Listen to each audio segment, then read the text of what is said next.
Hello, you guys. Welcome back to the last episode of 2025. I have mentioned 20 times on this podcast. I've mentioned on Instagram. I've mentioned on TikTok. I've mentioned to my friends. I've mentioned to Lord Almighty, who I pray to every single night for the last couple weeks, very, very consistently. 2025 was a really heavy year. I want to be very transparent that when I look at, heaviness, or I look at seasons or whatever else, I'm always very realistic about the fact that typically the heaviest seasons also came with the most joy, which is actually one of my biggest takeaways from this year.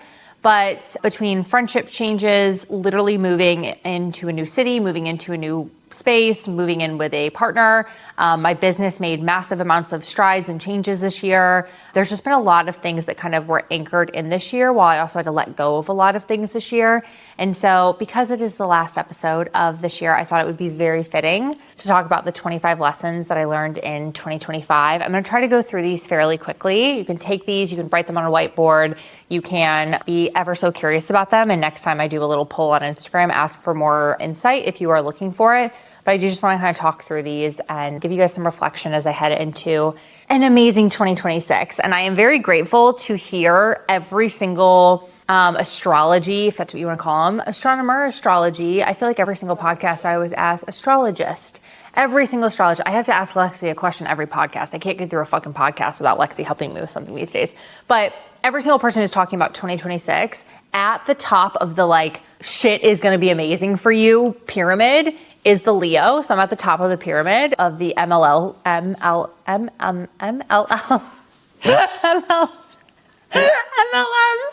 scheme that is this whole crazy, what's your horoscope, whatever. I'm at the top of the pyramid, okay? I'm making the $1 million a month fairly. Just kidding, in my pyramid scheme. But no, I've been watching a lot of horoscope stuff, and they're Leos are gonna have the best 2026. And I was like, great, because I don't know what else you could have fucking thrown at me in 2025. Anyway, so I'm at the top of the MLM pyramid of horoscopes in 2026. Anyway, I digress. Okay. We're going to talk about 25 things that I learned in 2025. Of course, I had to have my phone with me, my handy dandy notes app. But some of these are business, some of these are personal, and I would do a personal one, and then I'm I can't talk about personal shit right now, so then I would go back into business. So a lot of these are about business, but they're also really good takeaways for you if you're looking to scale in 2026. So the first thing that I wrote was, people do not follow me because of my results, but they do follow me because of my conviction. So one of the biggest things that I talked about in 2025 was this topic around authority versus conviction. So what does it look like to have authority, which a lot of the time is your resume, your results, your impact. And then the conviction is your beliefs and your ideas. And one of the things that I realized so much this year is I used to be an authority girly. I shared client wins, I shared screenshots, I shared testimonials. People did not buy from me for those things in 2025. People started buying from me because of my beliefs, my ideas, how I solve problems, what I stand behind. And so you're going to be seeing that a lot in 2026, more conviction-centric content versus authority-centric content. And it's interesting because our By the Blazer framework, the second pillar is authority. But yet this year, I actually was more anti-authority, more pro-conviction. So I'll be curious how that is impacted in the way that we teach and mentor clients in 2026. But conviction over authority, focus number one. Second, going back to the word authority, is also that authority is not about being the loudest or even the most polished, but it is about being clear about what I stand for. And so something that I did learn in the authority bucket, because again, I believe in conviction over authority, but I do think that authority is very, very clear, is that when I think about point of view, conviction for me is the ability to have a strong point of view and make that known. Authority is the way that you operate and lead behind the beliefs and behind the ideas. And so when I thought about this year, I was okay, if I'm going to stand behind these things, if I'm going to say these things, if I'm going to be convicted in these ideas and beliefs, my authority is the way that I basically practice what I preach. And so this year was a lot about simplicity for us. This year was a lot about leaning shit down. I got very, very loud on the internet this year about my frustration with so many business coaches and business mentors who post online that they make all this money, but basically never work. And behind the scenes, their team is running all their marketing. So yes, they might not be working, but they're paying someone $10K a week to manage the business. So if you're not paying someone $10K a week, don't expect those types of results. I got very loud about that. And because of that, I made certain decisions in the business. I didn't run ads this year because I'm I want to show people that I can make money to this degree without ads. I did not hire a team to do any marketing this year. Like there was a lot of things that I stood behind.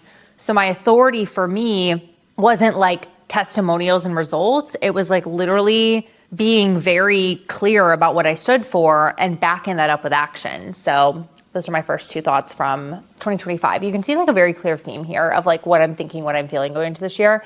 Also, consistency will compound in ways that you can't see at first. The people who are watching quietly matter just as much as the ones who are engaging. And this was also very impactful for us in 2025. One of the things that's very different about this year in comparison to last year is that when I went into 2024 and 2025 this past year, a lot of what I was doing in the business was like 30 days ahead.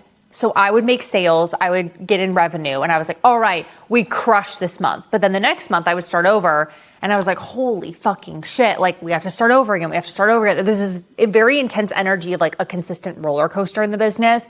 And 2025 was the first year where I really eliminated the like monthly sales goals and like monthly numbers to the magnitude that I had before, mostly because I looked at long-term action greater than short-term action. And that came from revenue. Like we prioritized client re-signs even more this year than we did the prior year. So we right now have revenue through mid 2027, which I've never had before. I've never had a year and a half of like solid. I'm not talking about like one payment here, one payment here. I'm talking like a 10K month in mid of 2027 already. Like a year and a half already having like our bills paid for. Like the type of longevity in a business that a lot of people could never fathom having, like we have in the business. Like most businesses are like, what's next, what's next, what's next? And for me, I was like, it's okay if someone didn't buy this month. It's okay if like I'm nurturing someone for months on end. Like I'm literally focusing so much more on the long-term game. And that was very important to me, to really focus on building depth and building intimacy in every post, every connection, and not worry about if it leads to a sale that day or that week, even though it does happen quite often that that's the case. But I'm also like embracing the longevity of the business differently. So that was very important to me. The next one, number 4, lead flow isn't linear. There is a curve to it and it's inevitable. So for me, the focus on long-term this year was also very hard because one of the things that I care so deeply about in my business is I like consistency. Like I'm a consistency girly. I think we all do, right? You want to look down and see payment every single day, people buying every single day. Well, in 2026, we focused on high ticket. We focused on depth, which I'm going to talk about a little bit through all of these. So we aren't signing a client every single day. We aren't even sometimes signing a client every single week. And there was a lot of mental discipline that I had to have of, I'm not going to have, 20 leads in a week and then sign 15 of them. I'm going to have probably 3 leads in a week and sign 3 of them or 2 of them. And so my discipline of myself and also just reminding myself that like, I don't need I need a lead a week or I need a lead a day. Like there was not numbers about what I was trying to accomplish. I was more focused on my output of like, what are my non-negotiables? What are the things I'm focusing on? Knowing that that would create consistency. And I think Lexi would agree with this. I was not my best as far as being consistent this year. Like I had my non-negotiables, but there was a lot of times I did an entire month of repurposed content. There was months where I was moving and I was like, I didn't get out of bed today, whatever. But we had more consistent revenue and sales this year than ever before. Not because I was so focused on the input of like what I was receiving or what like the leads were, what the sales were, because I just focused on my output and the consistency of those 3 non-negotiables every morning. And that led to a massive, massive growth this year and also a lot of growth in 2026. And we haven't even touched that year yet. So that was very important to me to remind myself like lead flow is not linear. It's going to be different. It's going to flow. It's going to fluctuate. But like that's part of the game. The gap between planting and harvesting used to make me anxious. Now I'm going to trust it. So what do I mean by that? When I think about planting and harvesting, a lot of businesses that I'm working with right now are constantly doing something new. There's so much in this like, I have to have something new to the table. I have to bring a new offer to the table. I have to like have a new promo to the table. And this year we didn't really do that. In fact, until the end part of 2026, I didn't really have like anything exciting going on. We have an event happening right now. We have a lead flow mastermind happening right now. And we also have a leadership mastermind happening all in the next 3 months. That is like unheard of for us. 90% this year we sold 1 offer and nothing else. And I had to like harvest. I had to like trust the process. I had to nurture. I had to like go deep and not worry about like nothing exciting is happening, nothing shiny is happening. Like a lot of 2025 was not shiny, but it was profound. And that was what I had to like trust in this year, is harvesting, and the depth in which I was focusing on XYZ actions was just as profound and just as impactful as like bringing something shiny and getting that like spark of revenue or spark of leads or whatever. I wanted to eliminate the roller coaster. Like you guys are seeing a theme here. I wanted to eliminate the roller coaster in 2025, and we did it, which is very, very important. Simplifying my business actually made it stronger. This was the first year that I think people knew what my signature mastermind was. In 2024, the amount of women who would reach out to me, we'd have a sales conversation, that I'd be like, awesome, so we're gonna work together the next 6 months, and they'd sign a contract for DBM back when the program was 6 months. And they would be like, so what am I buying? Like, what's the offer that I'm buying? No one cared about the offer. This was the first year I actually sold offers. Therefore, my offer awareness had to be stronger. I always say, if you funnel from the front end, meaning you're selling offers, you're getting people bought into offers, and then they're coming to you being like, I want to buy this offer, versus funneling from the back end, which is you get people to be obsessed with you, they come to you, and then you funnel them into an offer depending on like what they're looking for. When you are doing that, one of the biggest gaps that I see when people funnel from the front end is you have to be offer aware. You have to be able to promote your offer. So this year, because I really wanted people to be bought into the offer and be more prepped and primed and ready to buy before they came to me, I actually this year had more inquiries specifically for DBM or specifically for a mastermind or specifically for something. Therefore, my sales process changed. But it also meant that like my leads were more qualified. It also meant, and I'm not saying that doesn't mean that you shouldn't funnel from the back end. Like I'm not saying that that was bad. I'm really happy I did it that way for 3 years. But this year was the first year where I was like, wow, people like know my offer. People like know the level of depth that I give. Like people knew me at a deeper level. And it's because I didn't focus on 50 things. I just had one main offer I sold all year. So simplifying my business made it much stronger. Sales. I've always been good at sales, but one of the things I learned this year is that sales became much easier when I started not trying to prove myself as much as actually trying to just shift the way that people were thinking about their problems. And this goes back a little bit to what I was saying earlier about content. So much of this year was about conviction over authority for me. A lot of you guys in sales conversations are trying to prove yourself. And for me, what I really try to do very well this year is I was like, I want people to be like, Ashley made me think about this differently. And more than ever before, I had women coming to me and like, I want to scale one offer to $1 million. No other coach talks about that but me. I want to be able to do X, Y, Z in my business. I want to do this and this. It was about shifting their ideas and perspectives that made them so aligned with how I solve problems that I got a yes so much this year. Like in conversations I barely even ran, I got yeses. I got, this is a no-brainer. And that was because of the way that I changed and shifted in the sales process. Number 8, depth always brought better clients than visibility ever did. So I'm at a crossroads right now in my business. I always have to like hold my phone with so much like intense gusto and whatever. I don't even know what the word would be, but I'm holding my phone so intently because I'm feeling this like, okay, we've done the depth. We have clients through 2026. We have clients into 2027. How do we grow next year? And like every business owner, I'm always like more volume, more this. And I have to reel myself back and focus again on like, how do we create depth, but just more of it? And for me, this year, we were able to stack revenue so much longer, so much quicker. And we had half of the amount of clients as 2024. So in 2024, we typically signed like 6, 7 clients a month, all high ticket, like probably 10 low ticket clients in a month. I had about 60 to 70 clients at any given time. This year, we average signed like 5 clients a month, so total 5. And then we also really only sold one offer and we didn't really sell any passive, and our business grew substantially. And that had a lot to do with the fact that we focused so much on depth. And that also helped the caliber of clients we were working for because they were bought into long-term. Like we're having women who are like, of course I'm going to sign for a year. Like, of course I'm going to like stay with you for an entire year. Like women are wanting the longevity. They're wanting the depth, and it's brought us the types of clients we want, but it's also been the best thing for our business. So that was a big one. Number 9, leadership required me to stop explaining myself to people who are not meant to follow. In this past year, leadership was a really big focus for 2025, and it will be also for 2026. I'll talk about that in the upcoming episode. But I think so often we feel like we get to see more results the more people that trust us. And same with friendships. I think we always are like, the more friends, the merrier, right? Well, I always have focused more on quality over quantity. And it was the same thing for leadership of I had to come to this realization this year that like if I saw these 2 posts from these 2 clients or 2 friends, they're not really clients this year, where one person was like, if you are actively parenting your child while on a sales or on a training call with your clients, like you suck as a coach. And then the other person said, I actively like breastfeed on calls because that shows my clients that they can have it all. My belief on that, they're both right. You know why? Because some people are going to align with XYZ person and be like, this girl, she's standing up for what she believes in. I'm so about it, blah, blah, blah, blah. This person, same situation. And it's not about that I have to have everyone agree with me, but the people who agree with me are so fucking bought into how I think about things that they're like my ride or die.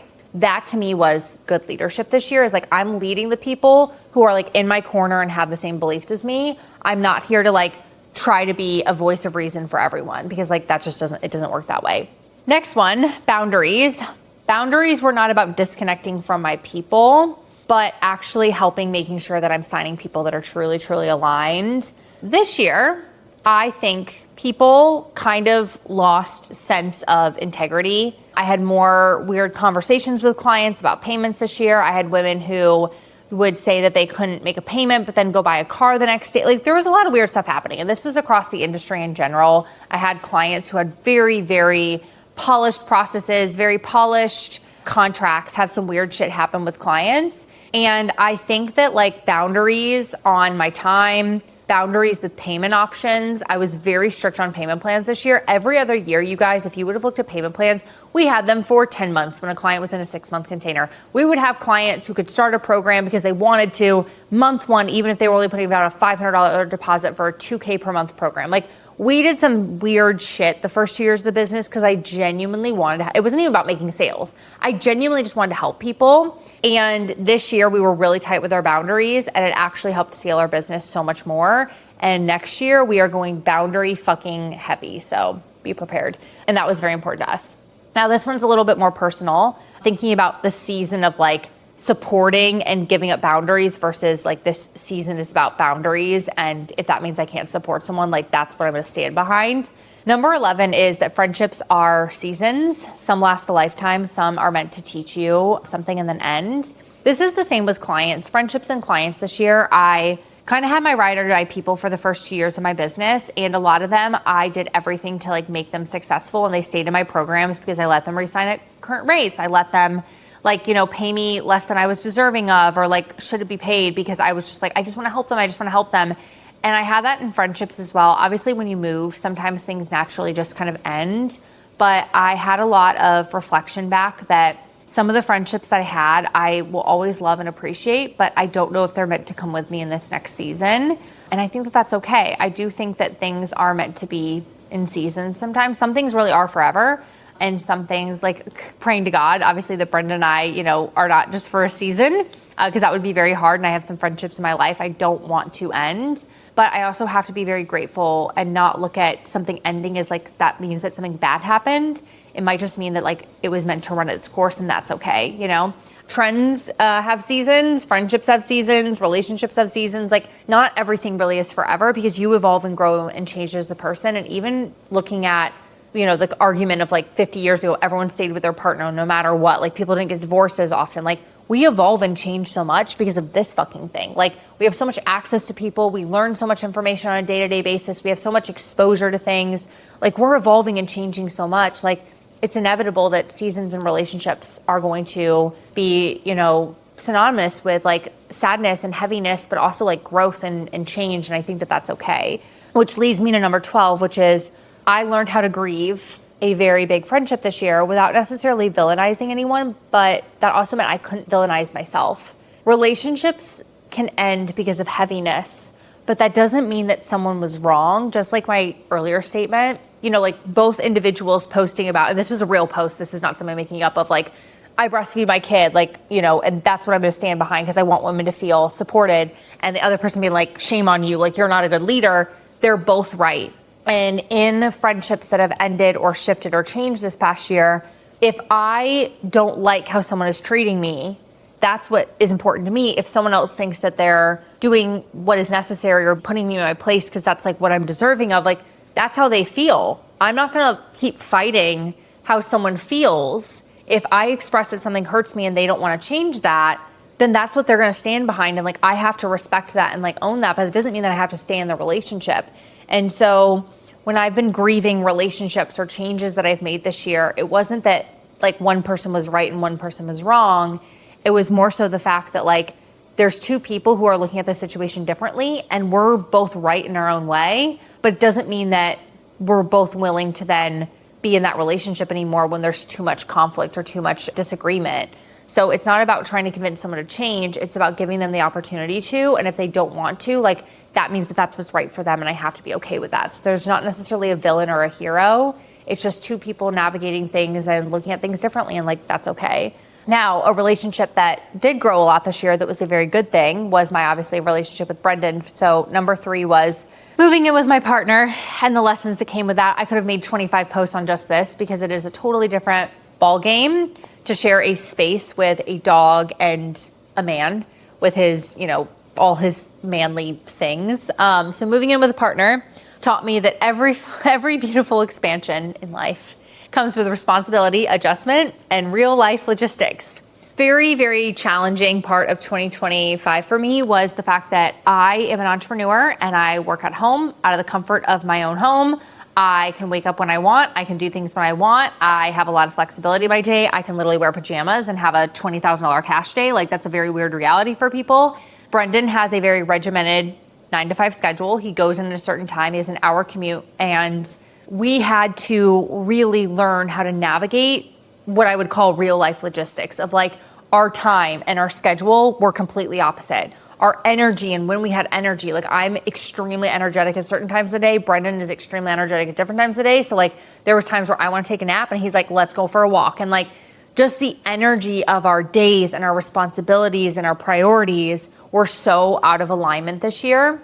And when you're in a relationship, you kind of have to like fake it of like, I'm going to build up energy to like go on this date tonight because like I want to spend time with this person. When you're living with them, you navigate the day in your own way. They navigate their day in their own way. And you have to consciously be like, how can we find time to prioritize each other? And I don't think we're perfect in that yet, but I do think we grew a lot in that. And so the expansion of my business, the expansion of my energy here in Chicago, the expansion of his career, which he's having some amazing things happen in that bucket right now. Like there was a lot of sacrifice and intentionality that had to come with that. That was sometimes easy and sometimes really fucking hard. Which also brings to number 14, happiness is not free. I can love this man so fucking much. Well, also, it took up my capacity this year. It was a lot of extra communication. There was a lot of care and intentionality. And I am realizing when people say like, I just only have so much capacity, which is not a word I used very much until this year. Everything that is good in life comes with you're taking away from what something else can be. So be very intentional with your time and be very intentional with your choices, because if you choose one thing, you usually do have to sacrifice something else. And like, that's just part of the game. Number 15, building a life and building a business at the same time requires a different level of maturity. I had a conversation with someone very, very important this year. And we were kind of not in a very solid place. We were in disagreements. We both were seeing things from different lenses, all fine, right? And there was a time in the conversation where, you know, she was being very heavy and stressed and all these things. And we were talking, and I remember I just felt very calm. Like, it wasn't that I was not sad or heavy, but I just remember being like, look, this is what things are. This is what we're going through. Let's decide how we tackle it. And through the course of the following months, I kept getting feedback from this person of like, why aren't you crying? Why aren't you manic? Like, why aren't you feeling all these things? And I realized like, I'm building so many things. I'm moving, I'm growing a relationship with Brendan. I'm learning how to be a dog parent, which, you know, wow, rest in peace, my old Ashley, because I can't believe those words are coming out of my mouth. I am, you know, building a company. I'm responsible for my best friend's, you know, life and security, which is like very, very heavy. And there's all these things, right, that are heavy, heavy, heavy, heavy, heavy, amazing, but heavy. I can't sit around and act like we're in high school deciding like who our best friend is for the week, or deciding if we're going to wear the pink Gucci sweatpants or the juicy couture sweatpants or whatever. Like, life is heavy. My ability to be emotionally mature and sound in conversation, in decision-making is so fucking critical. And I'm starting to realize that a lot of people are still living in high school. And I'm not talking about this specific person, but like, people are still living in this like emotionally driven decision-making process. And I just have learned how to be very pragmatic this year and very mature this year in my decision making, in my thoughts, my actions, my conversations, and I think it was very much needed. So that has been very, very important, which again leads me to number 16, which is my nervous system is part of my strategy. If I am dysregulated, everything that I'm navigating feels much harder. And I had a lot of unregulated moments in 2025, but I picked myself up quicker. I navigated them at a different level of maturity than before. And I also had to get very, very in touch with like being regulated, which I also don't think I talked about until this year. Like those were things that I had to introduce into this year in order to be able to navigate what I navigated. And that was important. Number 17, capacity is not about doing more, but it's about holding more without losing yourself. And I think a lot of the last couple ones kind of all tied in together. But for me, like my capacity is going to build the business next year. It's not more clients, it's not more sales, it's not more content, it's not more anything. It's literally my ability to be calm, cool, collected, own my time, be disciplined in my non-negotiables. That is what is going to make me a multimillionaire in the next couple of years. And it's necessary. It is necessary for the expansion I'm requiring to focus on my capacity and also be regulated in the process of doing that. Number 18, I don't need to be involved in every single detail of any process. I don't need to be involved in the detail in order to be deeply involved. And oversight is also a form of leadership. And you guys all know Lex. Lex saves my soul on a weekly basis. I am a micromanager at fault because I like to be in everything and I genuinely do enjoy it. There's not like processes in my business where I'm like, I don't want to touch this, I want to touch this. Like I kind of like all of it. And in order to scale this year, I had to relinquish control at a different level. And oversight is also leadership. Oversight and guiding someone versus like executing for them is very, very important. And so I had to be involved in less detail this year. I had to relinquish control this year. And that was in friendships, relationships, business. But that was also important from a capacity standpoint. So that was important. Number 19, moving to Chicago, was about choosing to enter into a new room that matched who I am becoming. All right, Chicago. I want to clarify this for the 20th time. Lexi was always going to move to Chicago. Lexi was going to move to Chicago. Lexi did not move here for me. Lexi moved here because she wanted to move here. And she was between several different locations. I hate flying. I hate, being in a place where I have to like travel a lot. I thought Chicago would be a great opportunity to like be in a city. But also there was a selfish part of me that knew that St. Louis was like small and Chicago was expansive. So being in a city was going to be expansive. Being around new energy was going to be expansive. And so it worked out so well. And I'm so happy that like my business partner lives in the same place as me, because from a business standpoint, it makes life so much easier. But even if Lexi didn't move to Chicago, or even if Lexi would have chosen to move somewhere else or whatever else, like I needed to do this for myself and for my business, because being in a more expansive room was what I needed to be expanded myself. And I am not at the point where I'm like, I love Chicago so much yet, because it's just been like a clusterfuck in getting here. But I'm getting to the point where I'm realizing that Chicago is going to change my life, my business, and my relationship tenfold in the next 3 years. I don't exactly know how, but I'm ready for it. Number 20, I can honor the past versions of myself without staying loyal to the limits that I used to set for myself. I was a pussy ass bitch in business and in life until this year. And I still am to a degree. I let people push me around. I care so much about people that I will sometimes let my boundaries go because I want to support someone. And I love little Ashley. I love first year in business Ashley. I let someone out of this agreement with me situation Ashley. I love I showed up for my friends like nobody's business Ashley. Like I love the versions of myself that could not be in 2026 with me, that I had to let go of in 2025. It was because the things that I used to do or be accepting of when I was playing smaller, when I was growing smaller, when I was making everything work for everyone else and hurting myself in the process, like I had to let go of that in this past year. And that version of me will not be coming with me into the new year. So that's very important. Which is also why my standards, number 21, my standards got higher, because I also had a lot more trust in myself. One of the hardest things that I had to do this year in the business was we took a signature program that was about making payment plans work, going deep with people without breaking the bank. Like we kind of had this reputation of like, Ashley will do it all, but she's not the 50K mastermind. She's not the I'm gonna be the same price as Alexis experience. And we kind of changed that this year. So this year we 4x'd our pricing of DBM. We signed significantly less clients with a lot more proximity. And the trust that I had to have in myself of like, people are going to pay 4 times the rate for the same program as it was a year ago. In fact, actually less deliverables. There was a lot of self-trust in that. Walking away from things that made me feel very, very secure 2 or 3 years ago, there was self-trust in that. But my standards were able to get higher because even in the hard weeks or months, yes, I would cry to Lexi. Yes, I would like have days. I also was like, I don't want that. I don't want that. And if you would be behind the scenes of conversations for the last 6 months, I'd literally like call Lex and be like, all right, everyone's doing this. So like, I need to do that. And she'd be like, bitch, you don't want to do that. I'd be like, you're so right. And after a week or two, I'd be like, you know what?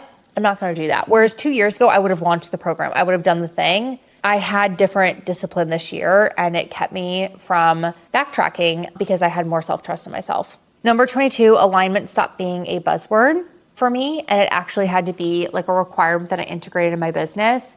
You are going to find clients that are not aligned. It's okay. It doesn't mean that you're right or they're wrong or vice versa. You don't have to hire them. You don't have to bring them onto your team. You don't have to work with a coach because they're shiny when you don't agree with them. You don't have to attend. I chose not to attend a really big business event last month that everyone asked me to come to. I'm not going to do that because it's not in alignment with me. Alignment, I think, can be one of those like annoying buzzword type things. Like I think people overuse it. But alignment for me was just like, I'm just going to stay in my lane and I'm not asking anyone to come in my lane with me unless they agree with what I'm doing, and that's fine. So alignment for me was a lot about like requiring myself to not want to be more than what I am and being accepting of like, these are the things that got me here. These are the things that are going to take me to the next level.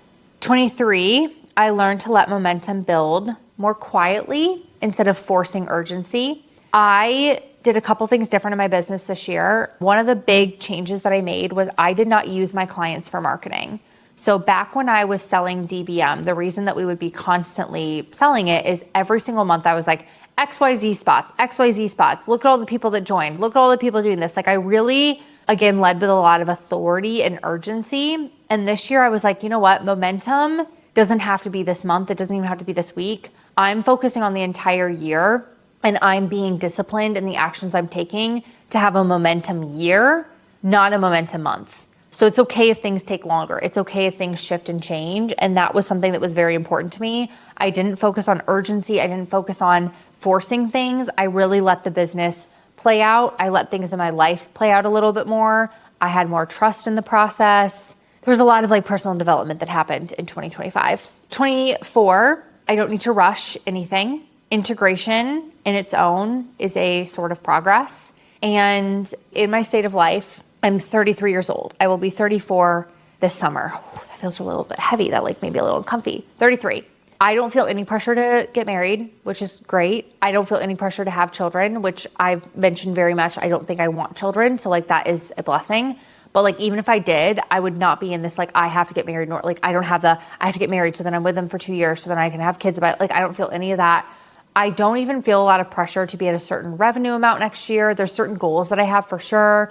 I don't feel pressure to like do certain things. Like a lot of the pressure of this year, I think I started to eliminate and again, have more self-trust in like the longevity of things. But integration of like, I can now do X, Y, and Z while also being less stressed. Or I can go and get coffee every single morning and not worry about, you know, like that I'm not starting the day with a business. Like I really started to just become a whole person versus like business Ashley, friend Ashley, this Ashley, this Ashley. Like I really just became Ashley. And I kind of settled into that more this year.